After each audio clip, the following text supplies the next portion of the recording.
Welcome to I Have Something to Say, where unfiltered opinions meet raw authenticity. If you're tired of the same old canned answers and crave genuine conversations about real issues, then you've landed in the right spot. So buckle up for a roller coaster of diverse perspectives. Yours truly, Samí Haiman-Marrero, and my co-host, Chris Majocha, will dive headfirst into topics that impact our daily lives. From the boardrooms to the streets, get ready to hear real people cut through the BS and deliver the discussions you've been waiting for.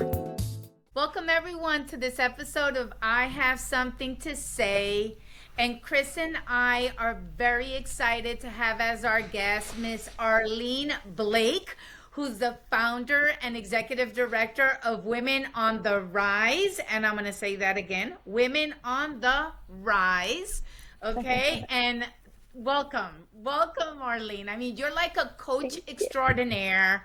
You bring this army of women together at your events, and there's like real, I'm not going to say fellowship because it's, all women. So let's call it's a women's ship, right? That's happening every time we get together, and either you're pouring into others or others are pouring into you. But it's beautiful because it's like, I gotta tell you, going to Women on the Rise events is when you really feel what sisterhood, right, is all about. And so I'm excited because I know you're up to your eyeballs, but that you made time to join us today is a gift. Thank you for coming and welcome. How are you? I'm great. Thank you so much for having me. I'm excited to have this conversation today. But things are great. It has been an amazing start to the year. I said at the end of 2023, 2024 is the year of the harvest. We kicked off the year with that as the title for the year, and it has shown up in such amazing ways. It truly has been the year of the harvest, and we're only in the beginning of April. So That's awesome. That's awesome. And so when we had lunch before the year ended, you said something during that conversation, which is what prompted, right, us finding some time, and it's taken the whole first quarter of the year, right? Finding some time to get you to join us to talk about it, because you blew my mind that you've created a platform to talk about being educated and broke. And I thought that was phenomenal. I was like floored, right? Because we've all been through that, and we're all like at the brink of being there again with one mishap, right? One misstep, it could all go down the drain. And so why and how did you come up with this concept and the platform to really, have people bite their teeth into this topic? Yeah, absolutely. And just to clarify too, when people go and look up our organization, our legal name is Women on the Rise International Incorporated. And we coin ourselves as Women on the Rise. But when we started out, we were doing programming to educate women, right? Mainly personally and professionally. And as we were doing different surveys and assessments, we were identifying the fact that there were about 53% of the women who were attending our programs that were completely dissatisfied in their careers. And they were highly educated women. And so it's like, okay, one of the big things about going to college was finding something that you were going to enjoy, that you were going to make great money doing. And that has not been the case for so many women, including this one right here. So as we were identifying that, we started doing some more research, and we were like, why is this being such a problem? Couple of things we were finding out. One, the famous gender pay gap has always been an issue, and I'll get to a story here in a moment about that. But yeah, the gender pay gap was an issue, which affected or impacted the pay that many people were making, that allow them or cause them to be dissatisfied in their careers. And then secondly, you were finding a lot of people who were in these situations where they were locked in at a certain pay rate and never were really receiving any increase in compensation, but they were completely loyal to their employer, right? And had not been taught sometimes you have to make some lateral jumps, right? In order to get to the next level, you have to move to a different company in order to receive your just compensation. And so we were having to have some more conversations about what does that look like, because these conversations had not been had from our parents and those before us, right? Like, what do you mean negotiating your salary, or, speaking or advocating for yourself? And so when we recognized that a lot of these things were holding women back, we decided we needed to have a curriculum that gave women the resources to, one, be able to articulate their value, how to go in and negotiate their salary, how to plan out their career and identify any gaps that they might have had in their education certifications, how to find a mentor that can help them along that path, how to begin to truly budget and save, how they could take and invest, and how they could take their skills that they had and turn that into a side hustle. And then if they had a side hustle that was making decent money, how to scale that into a full-time business. And we were like, our target market is this educated woman who went off to college, again, feeling like when she graduated, she was going to have the job of her dreams. She was going to make all this amazing money. And then end up finding out that there's this person named Sally Mae who's taking all of their money, right? And they can't get out of this deep hole of debt that they were finding themselves in, right? And so we really wanted to work with that group of women who were the main women who were coming to our programs and events. Let me give you an example. There was one woman who, in the surveys that we took, she had a master's degree and she was making $16 an hour through a staffing company, working in a staffing company. A master's degree. Do you know what that investment looks like? And all you're making is $16 an hour. That is crazy.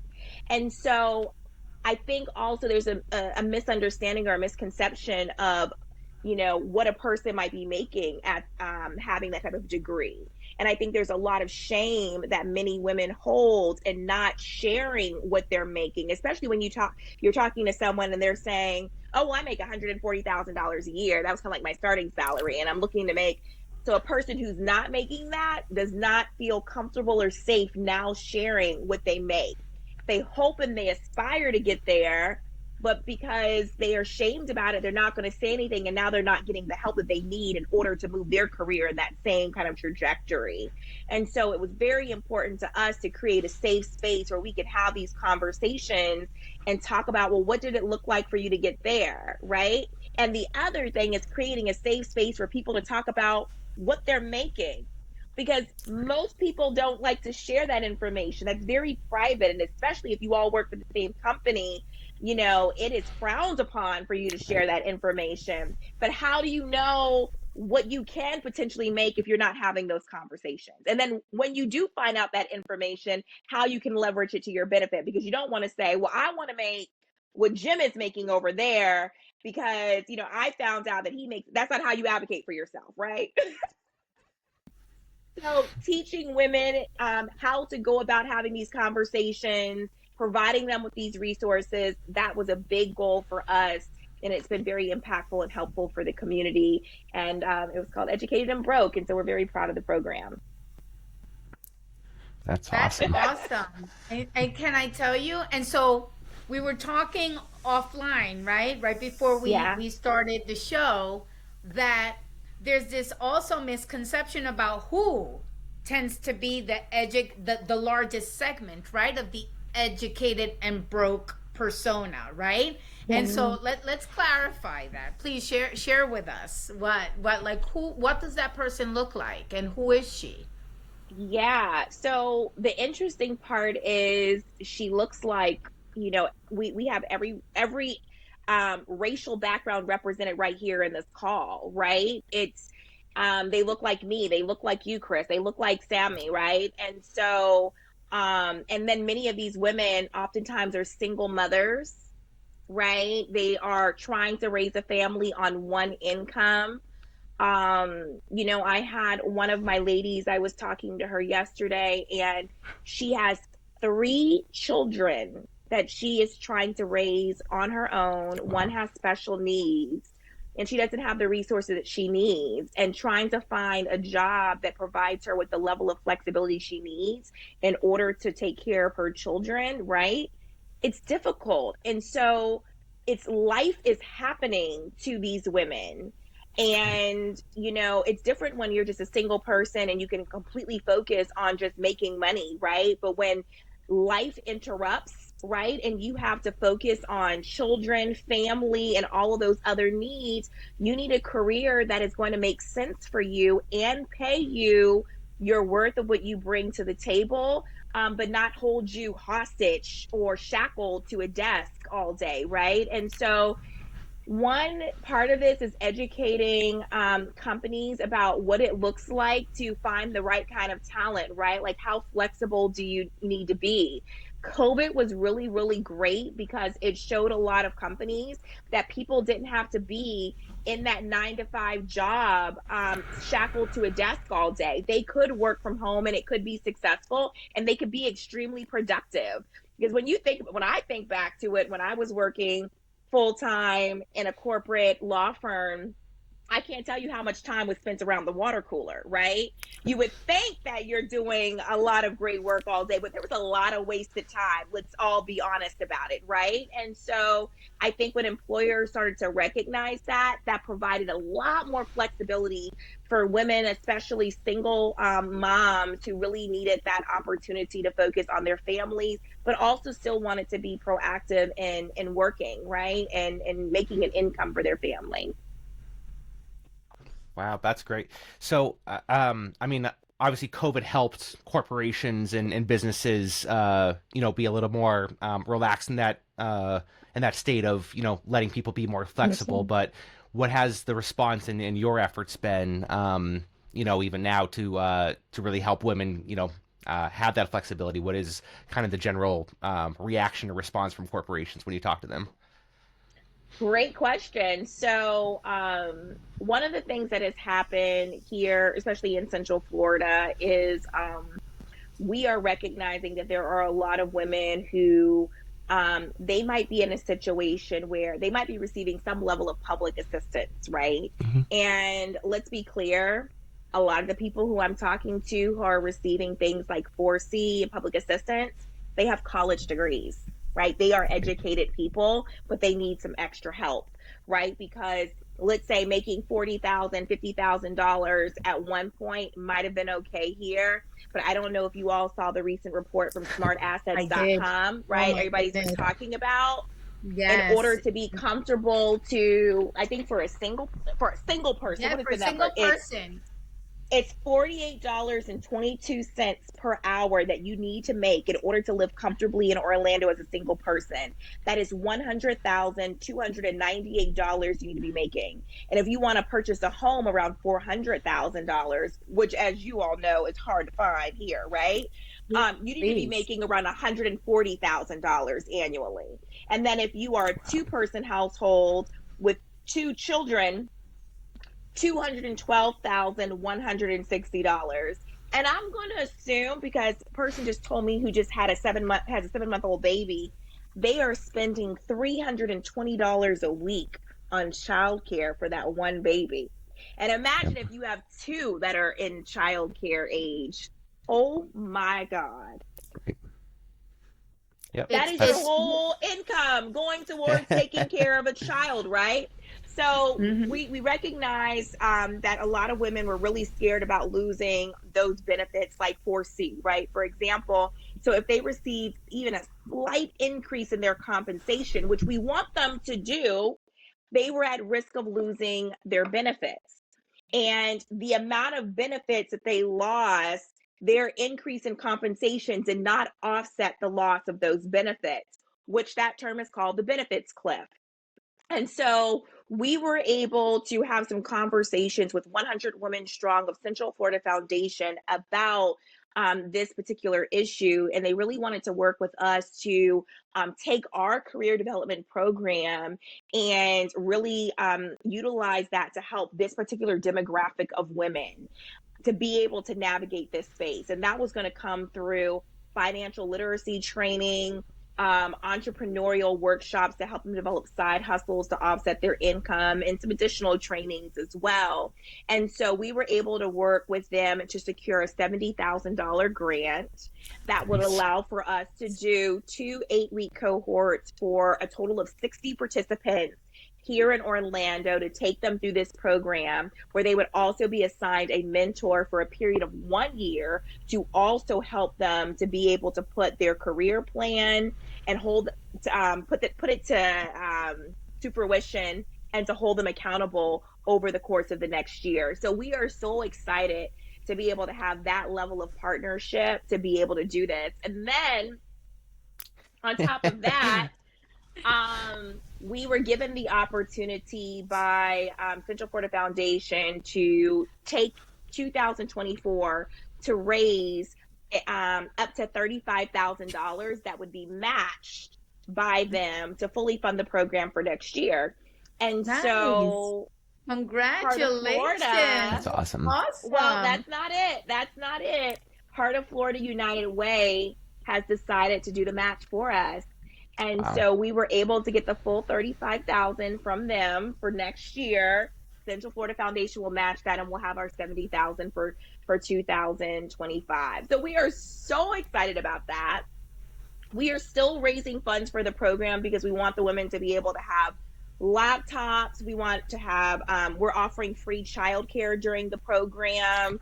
Wow. So let's talk about that for a second, right?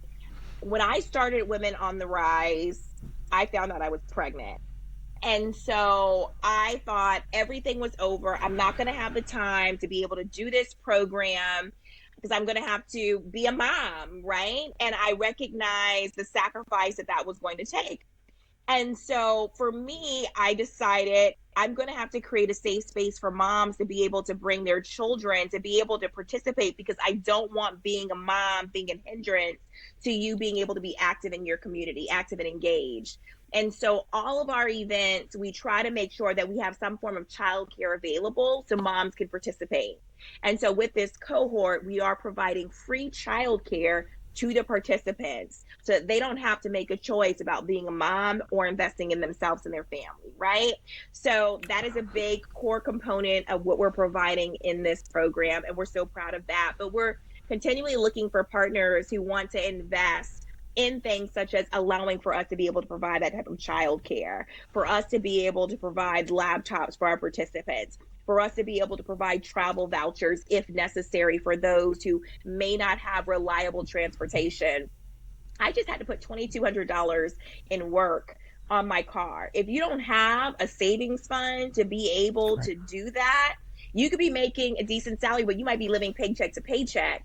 And one emergency can cause you to be completely without, right? And so we recognize that a lot of people are in those situations and they may not have that reliable transportation. So we want to make sure that there are no hurdles that would keep anyone from being able to participate if they would like to. That's great. And can I tell you, because as I hear you speak, by providing all of this support and that very well-rounded, right, program that walks with the participants, right, for a whole year, that's like epic, right? Like, who does that? What are the impacts, right? Because it's like a domino effect, but in a good way, right?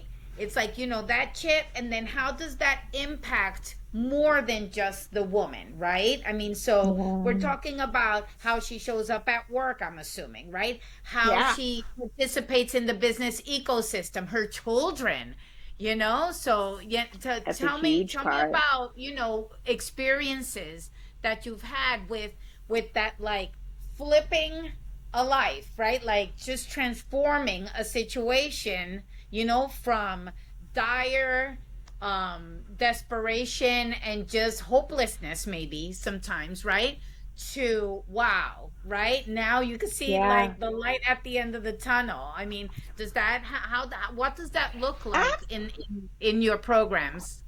It's multi-layered, to be absolutely honest. You have a woman building her confidence as she advocates for herself. That's inspiring to the next woman, and now she's motivated to do the same, right? So there's a domino effect there.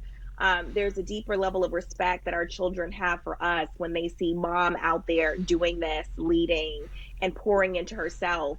You never want your child to think, well, mama, why didn't you do it? Right. Well, you didn't focus on this. You didn't work on yourself. Right. So we always want to be working on ourselves and showing our children that that is important. Right. We want to embody that. We want to model that. Right. So there's that piece. And then being able to, let me give you another example too. So one of our ladies today, she did a post and she was sharing that someone said to her, you always sound so confident about yourself and about the work that you're doing. Like, where does that come from? And she said, it started with Women on the Rise. Being Nice. around these other powerful, amazing women who walk around and exude such confidence has allowed for me to know that I can be that same way, right? And that opens the space for other women to feel confident, to speak on their behalf. We also don't know what we don't know, right? And so when we're able to hear somebody else talk about how they navigated making a certain career decision, how they were able to invest, a program that they were able to leverage to get resources they need, all of that comes through sharing. And so one of the big important pieces for us is to create a safe space for women to be able to come together, lean on one another, share this information, and empower, uplift one another, right? Like that is one of the biggest components. And I can't speak highly enough about that safety piece, right? And so that's essentially what we're providing, is that platform for women to be able to come together and support one another. um and so that's the success stories. We hear story after story of women who have now felt more confident to go into the negotiating room and to advocate on their behalf, right? To get for another person, she was having to interview for a role. She had two companies that were able to compete for her. And Nice. we literally just had a session on salary negotiation, right? It's not just about the actual compensate the financial compensation, but benefits, right? She was able to negotiate a whole package. That is the kind of information we want to make sure we are providing for women so that they have the resources they need to advocate for themselves. Another situation, this was a story that was told, one of our facilitators who does our salary negotiation workshops, she shared a story about two individuals that were applying for a role within an organization. And they had two spots. And so they had a male candidate and they had a female candidate. They asked the female candidate what her desired salary was, right? And she said $60,000. The guy, he said $110,000. The budget for each of those roles was $100,000. Okay. So them knowing that, how much do you think they paid the young lady who asked for 60,000? 50. 60. They paid her 60,000. Yes. The guy who asked for 110,000, they gave him 100,000, right? And so we want women to stop leaving money on the table, because as you could probably recognize, the person who was making that $60,000, that woman who that's what she asked for, that's because she was so happy to be making even a dime more than what she was making before, as opposed to doing the research to find out what does this role, what should I properly be compensated for this role, right? And advocating based off of that, right? Like, what are the key words? What certain things should you be saying in having this type of negotiation? What are your rights with the person interviewing you? Like, what do you have to disclose? What are they not supposed to ask? All of that is important, but those are things that we are sharing with these women so they could advocate on their own behalf and to walk into that negotiating room knowing exactly what they're doing and with confidence. So by us having these types of workshops and working with women, we've been able to see women completely renegotiate their salary, adding upwards of $30,000 to what they were making before. It's just been incredible. This program that we're doing right now with 100 Women Strong, we received the grant for, it's a pilot program. So essentially Right. what we were doing before was we were having these full day seminars, essentially, where it was multiple sessions happening back to back. Our last career development event that we had, 427 people participated, but it's a full day. And after that, they're left to implementing everything on their own. Right. There was no accountability. And we recognized that after doing this for 4 years, we really needed to hold these women accountable and to provide a more intimate space for them to be able to implement what they were learning. And so that's where the cohort came from. So again, it's an 8-week cohort, and then you have the 1-year mentorship. This is our first time doing that. We have certain outcomes that we're intending to have, and we're really excited about what that's going to look like. We're making sure that we have provided a curriculum that is going to provide these desired results. And so we're really excited about that. That is awesome. That I is. think it's just like I mean, I think you're going to see that it's going to be hugely successful because you're approaching it in such a holistic way where Right. you're not just attacking one issue. I mean, I worked with an organization in Florida that dealt with homelessness, and it was Yes. like housing first, but then they provided all these other resources of getting your ID, mental health, your health checks, Yeah. being able to get obviously food and clothing and things like that. But all these things that when you add them up collectively, really help tackle Yes. the issue as a whole, and it's not just a band-aid, in or picking and choosing one aspect to solve here. So, and then even beyond your organization, the women who are going through this, then they're going to go out into the workforce, and other women who haven't even gone through your program are going to be like, well, I want to do that too. And I don't know, Absolutely. I'm excited for you because I think it's going to be very successful. Thank you. And it's important for us to be in alignment with other community organizations too, because Right. we are a resource rich community, but a lot of people are operating in these silos, right? And Right. so we want to figure out how can we work together in order to have the greatest impact on the community. So, working with Career Source, working with United Way and these other organizations has been really important for us to be able to really attack these issues and to address the socioeconomic disparities of women in our community. So just really excited for what those partnerships look like. I welcome additional partnerships if anyone is interested in having a conversation and figuring out how we can, funnel more resources into these women. That's going to be important. And ultimately, we hope this could be created as a blueprint that can be, reproduced in other communities. So that is our ultimate goal. And again, we're excited about it. And can I tell you something? This also is like you're almost creating a pipeline of mentors too. Right. Because let's say the women that participate, right, go into the workplace or start becoming more active, even like on the PTA and like whatever it is, Yeah. wherever they show up, if they bump into other women and start developing those relationships and these other women are not able to attend or just can't for whatever, I mean, Yeah. everyone's lifing and lifing gets Yeah. in the way, right? But having that person that already learned all of this, all of these techniques and tools and strategies and tactics, right, to negotiate and all of that, and how to really determine, your worth based on your experience and all of these things, right? Really, it's like almost like you're inserting these people across the region, into these other spaces that then they can provide value. They can provide direction and guidance, Yes. at a moment's notice, right? Because it's not Absolutely. a 1 day thing. It's not like a 2 week training. It's like a full year. And by the end of it, like, yeah, they're pretty much gone through it. And I feel like if confidence is also part, like embedded into the whole thing, they're gonna be like subject matter experts right at the beginning stages of it, right? But still, Yeah. nevertheless, a subject matter expert because they've lived through it, right? That Right. can then, Absolutely. help others and pull them up, right, and lift them up. I think that's really fantastic. It's just so great.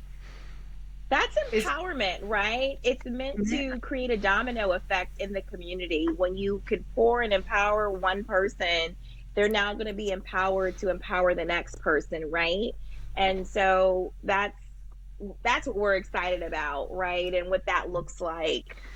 yeah. Um, And so this yeah. concept of educated and broke, it's like you're trying to solve it, right? Like you're trying to to that. And talk to me about the new generation, right? Because I feel like everyone's perspective, I think, might be, and it's something that I guess, it's maybe not necessarily true, that it's young people that are having the most difficulty, right, with finding employment and really understanding how to navigate these things. But it's not an age thing then. It's a when you made certain life decisions situation, right? So Mhm. imagine a person who made the decision to buy a house before 2021. What they Mhm. were paying from a mortgage perspective was significantly lower than a person who might be making the decision to buy a house now. We're talking about, maybe $2,000 difference per month. That is huge. And it's all based off of when you made that particular life decision. It has nothing to do with age or anything like that. And so those are the concerns that we have. And there's also um making sure that people understand and realize that though this may not be their story because they made certain choices at a certain point, no one really knew that this was going to be the lay of the land for the economy right now, right?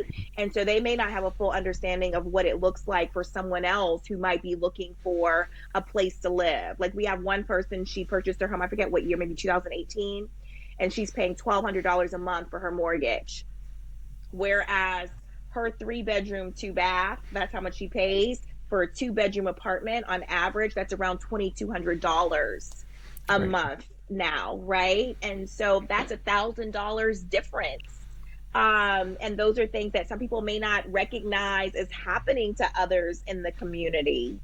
And so we want to make sure that we're sharing those stories and providing a level or creating a level of empathy for those who might be in a situation outside of our own, and understanding that there is a need for programming to assist people who are literally struggling right now, because you might have been in a situation where, okay, you accepted this job, you're making decent money to be able to pay your bills, your rent might have been $1,400 in 2021, and then 3 years go by and that same rent that was $1,400 is now $2,200, and you're like, okay, well, when I accepted this job, I didn't know that this was going to happen. I can't afford my rent anymore. And then you Yeah. have some women who are staying in abusive relationships because they can't afford to live on their own. So there's that as well too. You have a lot of Yeah. people who are staying dependent on others because they cannot afford this economy. And so we're just trying to do our part in order to advocate on behalf of women and figure this thing out. But it's going to take all of us working together to really make serious impact. But we're just doing what we can. That's That's awesome. Where great. And where would you say you would want? I mean, obviously because as you mentioned, society and just the way things are. I mean, even cost of food and stuff. The grocery store has skyrocketed since COVID and hasn't really even leveled out yet. Where do you kind of see your organization going in the future? Does it start affecting policy, or is that kind of Oh, yes. because I mean, Yeah, yeah, yeah. Go that's ahead. going to be a big piece. We are trying to put ourselves in a position to where we can add additional staff to our organization so we can really have presence in all of those areas. For me, I am currently our only full-time employee. We are blessed to have a plethora of volunteers, but it really is going to take for us to have that full-time staff that can really start to push for policy change, right? And share that amongst our members so they can know what we're fighting for in order to have this change. We are a 501(c)(3), so we kind of stay away from politics too much, but we do want to make sure that we are addressing issues that impact our target group and making sure they understand their rights and they're advocating on their own behalf, especially when it comes to our elections, our local elections, our state elections, and making sure the decisions are made that are going to benefit them and their families, right? And so that's really important for us. But it really starts with us just building on this team. And we have been in this situation over the years where we have completely depended upon event revenue through the events that we do every year to provide our income to be able to live off of and do our programs. And we recognize to be truly sustainable, we're going to have partners that are going to help us to stay funded and to help us to build. And so that's a big piece for us.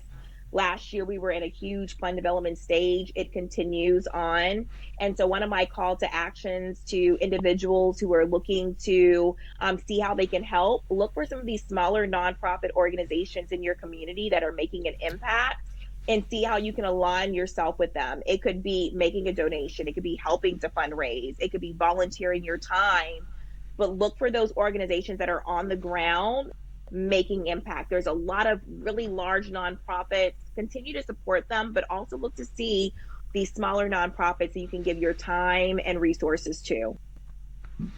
That's awesome, Arlene. Really. I was going to say, so speaking of which, obviously, for our audience out there, being able to help with this program and support with the laptops and childcare and things like that. But what other ways can women, corporations, anybody, men, join to help out in this cause? Well, we're always looking for board members. So there's that, right?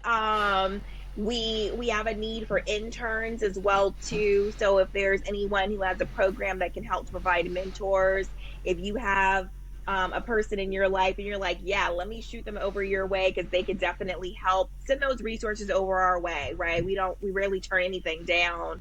But like I said, the laptop, the travel vouchers, space is a big thing. We also received through the Credit Builders Alliance an ability to be able to work with women to help them to do credit rehabilitation. And so there's certain requirements that come in place for us. Like we have to operate in an office space that has floor to ceiling walls that puts us on our own Wi-Fi or internet connection just for security purposes. Well, our current office space doesn't provide that. So, I mean, we've tried talking with spaces that have plenty of empty offices, but we haven't made any headway there. So resources can come in many different ways. It could be just, offering empty space. It could be, making a connection for us. We also have been wanting to have a connection with Mr. Rosen, with the Rosen properties to be able to host some of these programs there. It's connections that we are missing. I'll tell you, when we were part of the Empowering Good program with Rollins for nonprofit organizations, and we were blessed to have an amazing nonprofit leader to be able to look over all of our information and to kind of coach us. And I remember her looking over everything and she said, Arlene, there's no reason why you don't have the resources that you need. You just don't have the right connections. And so that was when I was like, okay, I need a pause because I'm working behind this computer all the time. I'm trying to make these things happen. I have to get out here and make sure I can advocate on behalf of our organization. The $35,000 that we just received as a match, that happened when I went to go and speak in front of a group at a local law firm here, and I'm sharing our story. If I don't have the time to get out and be able to talk about what we're doing, we may not get the resources that we need in order to have the impact in the community. So having that support infrastructure behind us, that team behind us, to allow for us to have that opportunity to get out here to impact women in our community, it doesn't happen. And so it's important for, if an idea comes to your head and you're like, hey, I might be able to help them with that, email hello@wotrinc.org and let us know. And people can also go to our website, which is wotrinc.org. There's information about the cohort there. You can make a donation. You can sign up to become a mentor. You can sign up to be a part of the program. All of those things are there. And we welcome everyone to stop by and see how they can align themselves with what we're doing. Amazing. That's wonderful. Listen, this is really, really great. We're going to include all of this information, in the description, to make sure that people have an easy way to get in touch with you. Yes, because I feel like there's that so much comes out of, what you've been able to do so much with so little resources. Imagine if you had the proper funding and the proper support, forget about it. It's like, please. That is exactly like this issue of letting go of, public assistance would not even be a thing. You know what I'm saying? It's like that transition, we could really, and that appeals to everybody, nonpartisan, right? So, I just think that the solutions are there. And I agree with what you were saying before about sometimes you got to look at the smaller nonprofits because they're scrappy, right? But they're high very impact, resourceful. Right? Very resourceful. So then if you give them more, it's going to be like, what? Like the impact is going to be like crazy. Because the impact is crazy already. So imagine, right? If they're doing what they're doing, if Arlene Blake and Women on the Rise is able to do what you do with the little resources that you're able to secure, imagine if you had the proper funding. So anyway, I don't know what else to say, but please, people, show up.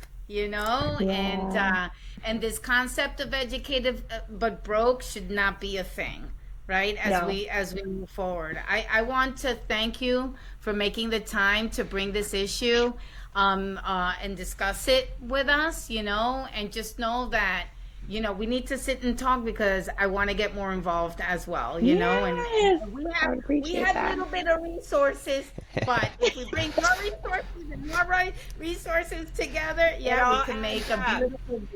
Exactly. Yeah, I know some people who will be all over this. So I have some connections for you. Thank you. I appreciate that. And I just want to say thank you all so much for having me and giving me this opportunity, this platform to talk about this, because it means everything to me.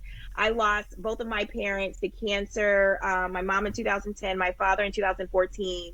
And I do a lot of this work in their honor, right? And it gets hard sometimes, but I know that it's coming from a higher place. And that's my purpose. And when I see women are able to do what they need to do to take care of their families, it's a blessing. And it stemmed from, my parents being able to pour into me. And I can now pour into the community, into these women. So I thank you guys for giving me this platform and this opportunity today. Yes, this is Mi Casa es Tu Casa any day.